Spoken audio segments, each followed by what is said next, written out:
Bismillahirrahmanirrahim. At-tawaddu'u halawatul iman. Halawatul ibadah. Kalau kita ini pengen merasakan lazatnya ibadah, caranya itu tawadu. Merendah. Merendah. Jangan merasa sok. Siapa di antara kita yang paling alim? Siapa? Kalau sudah kena penyakit kantuk, kalau sudah kena penyakit tidur, hilang sirna keilmuan kita. Kalau kita sudah keserang penyakit lapar, kelaparan, hilang sirna semua tenaga kita.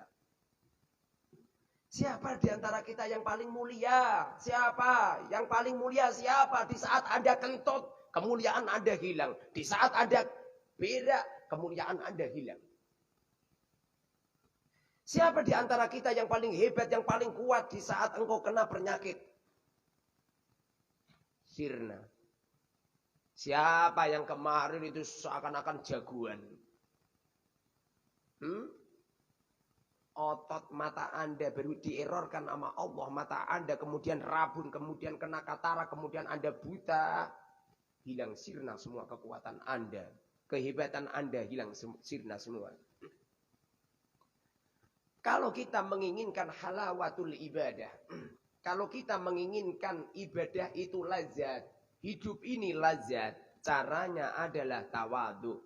Adab asor, merendah. Nyampe Rasulullah mengatakan. Wa ma tawadu'a. Tidak ada wa ma tawadu'a ahadun. Illa rafa'ahullah. Tidak ada seseorang yang merendahkan dirinya kepada orang lain. Menganggap orang lain lebih alim, menganggap orang lain lebih tampan, lebih cantik, menganggap orang lain lebih kaya, lebih hebat, menganggap orang lain segala-galanya, dirinya tidak siapa-siapa. Illa rafa'ahullahu, kecuali orang itu akan diangkat pangkat derajatnya di sisi Allah Subhanahu wa taala. Setidaknya Rasulullah pernah bersabda, arba'un, ada 4 perkara. Barang siapa yang 4 perkara ini terletak pada dirinya. Illa man uhibba, kecuali orang itu akan dicinta sama Allah. Apa 4 perkara itu? 4 perkara itu adalah, yang pertama adalah asumtu, wa tawakkulu, wa tawaddu'u, wa zuhdu. 4 perkara yang menjadikan diri kita ini semakin dicinta sama Allah, diseneng sama Allah, doa kita terijabah, semua keinginan kita akan dikabulkan oleh Allah. Orang-orang yang ada di sekitar kita akan seneng sama kita. Jangankan orang-orang yang mencintai kita, musuh-musuh kita itu loh bertekuk lutut di hadapan kita. Bila mana panjenengan melakukan 4 perkara, yang pertama adalah asumtu. Jangan banyak ngomong. Asumtu, diam. Jangan bicara yang tiada manfaat. Jangan bicara yang jelek-jelek. Jangan cerita yang jelek-jelek. Saya kalau bepergian, kemudian ada orang kecelakaan, enggak saya ceritakan. Berusaha saya enggak saya ceritakan. Jadi makna daripada sumtu di sini ini adalah berdiam diri dalam perkataan yang jelek, berdiam diri dari ghibah, berdiam diri dari perkataan yang sombong. Diganti dengan perkataan-perkataan yang baik. Karena Rasulullah pernah bersabda, "Falyakul khairan aw liyasmut." Bicaralah engkau, bicaralah dengan yang baik-baik, aw liyasmut. Kalau tidak bisa berbicara dengan baik, maka berdiamlah. Itu yang pertama. Nomor 2 adalah at-tawakkul 'ala Allah. Serahkan semua urusan Anda kepada Allah.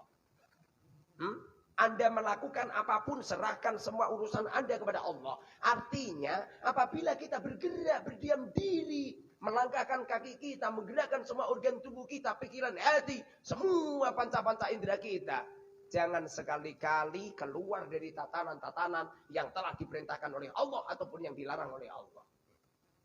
Kalau dalam syariat, tidak baik merokok. Jangan merokok. Tidak baik melakukan ini, itu. Tinggalkan. Tinggalkan. Kamu itu pengen ngikutin siapa? Kalau kita tidak mengikuti perintah Allah dan tidak mengikuti suri tauladan Rasulullah. Makna daripada menyerahkan urusan kita kepada Allah itu artinya kita melakukan segala sesuatu mengikuti relnya Allah. Mengikuti program-programnya Allah. Bagaimana kita akan paham, bagaimana akan bisa tawakal kepada Allah. Bila mana kita tidak tahu mana yang diwajibkan, mana yang diharamkan, mana yang disunahkan, mana yang dimakruhkan, mana yang dimubahkan. Makanya Rasulullah pernah bersabda, "Mayuridillahu bi khairan yufaqihu fiddin." Bila mana Allah Subhanahu wa taala mentakdirkan seseorang menjadi orang yang baik, yufaqihu fiddin, tentu mereka akan dipahamkan dengan ilmu agama.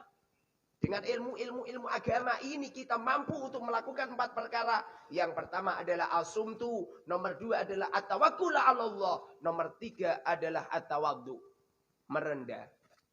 Jangan sok, jangan merasa jadi pengasuh pondok, jangan merasa menjadi seorang pemimpin pejabat, jangan merasa dirinya menjadi ayah yang ini dan lain sebagainya. Merendahlah, merendah. Tidak ada sebuah keberuntungan yang dihasilkan menjadi keberuntungan yang besar kecuali keberuntungan itu diperoleh oleh orang-orang yang merendahkan dirinya serendah-rendahnya. Dan yang terakhir adalah az-zuhdu. Zuhud itu artinya adalah jangan meletakkan harta di dalam kolbu.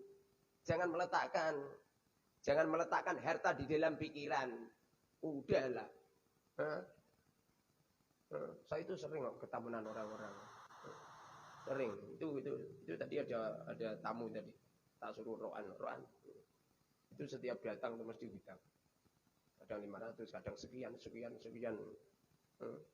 Tapi tidak pernah membayar dia. Jangan meletakkan harta di dalam kolbu kan. Sekali menghutangi orang itu saat ini bebas gitu loh. Saat ini bebas.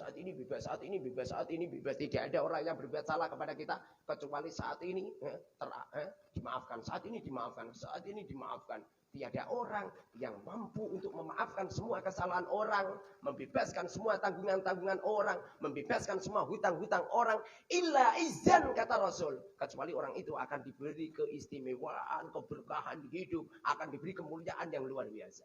Karena hidup kita ini bukan untuk menang-menangan kan?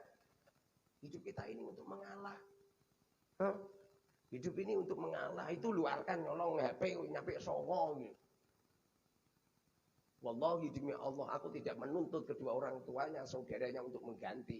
Kecuali saya yakini yang nyolong itu muharrar. Kalau ada tetangga saya, semua orang yang ketemu sama saya kok meteng radiwe bojo, tak yakini sing metengi aku.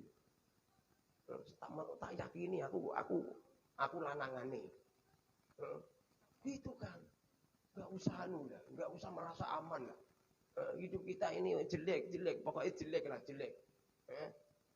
Jelek, subhanallah. Semoga saja kita ini diberkahi Allah Subhanahu wa taala. Semakin hari semakin baik, semakin hari semakin tawadhu, semakin mampu meladeni ke teman-teman, memberikan wacana-wacana yang dahsyat, sehingga kau menciptakan sejarah hidup di pondok pesantren yang luar biasa. Sampai Nabi boyong, sampai boyong masih seminggu, pondok ini gemuruh, teman-teman kamu nangis semua. Tidak cuma teman-teman kamu, piring, sendok, sampah, tong sampah, gemuruh. Rumah-rumah penduduk gemuruh semua. Karena ditinggalkan orang yang punya jasa-jasa luar biasa di perkampungan ini. Caranya dipaksa. Layani umat sebaik-baiknya. Layani semuanya, lebih-lebih motorku dirawat yang bagus, diletakkan yang bagus, dicuci yang bagus, mobil-mobil itu. Ini udah tak belikan ini. 1 juta ini, Mbah. Ini untuk itu nyedot debu. Nah, terus mbok cerke sampean ana ora dikandhani, nek ora digremengi dhisik ora gelem masak. Kaya kipas ini tak gremengi ping 29 lagi. Ini digunakan. Kenyedoti, paham, kenyedoti rambutmu kutu-kutune gen katut kabeh. Semoga diberkahi Allah Subhanahu wa taala. Amin ya rabbal alamin.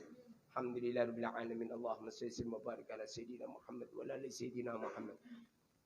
Ya Allah ya Rabb, berkailah hidup ini ya Rabb. Pandanglah kami ya Allah dengan pandangan kasih sayang ya Rabb. Ya Allah, ampunilah semua dosa-dosa kami, kesalahan kami. Engkau adalah Tuhan yang maha segala-galanya dalam kehidupan ini. Ya Allah ya Rabb, letakkan sejarah hidup biografi pada diri ini yang terbaik ya Allah ya Rabb. Ya Allah, ya Rabb, jangan kau sibukkan kami melihat aib orang lain. Sibukkan kami meneliti diri kami sendiri, ya Rabb. Sibukkan kami, ya Allah, untuk menata diri ini yang acak-acakan. Ya Allah, ya Rabb, letakkan akhlakul karimah pada diri ini, ya Rabb. Berkailah majlis ini, ya Allah. Berkailah orang-orang yang hadir di majlis ini, ya Rabb. Ya Allah, ya Rabb, genangilah, ya Allah. Ya Allah, ya Rabb, majlis ini penuh dengan keberkahan, penuh dengan kasih sayang. Wassallallahu alaihi wasallam Muhammadin walhamdulillahil alamin. Al-Fatihah.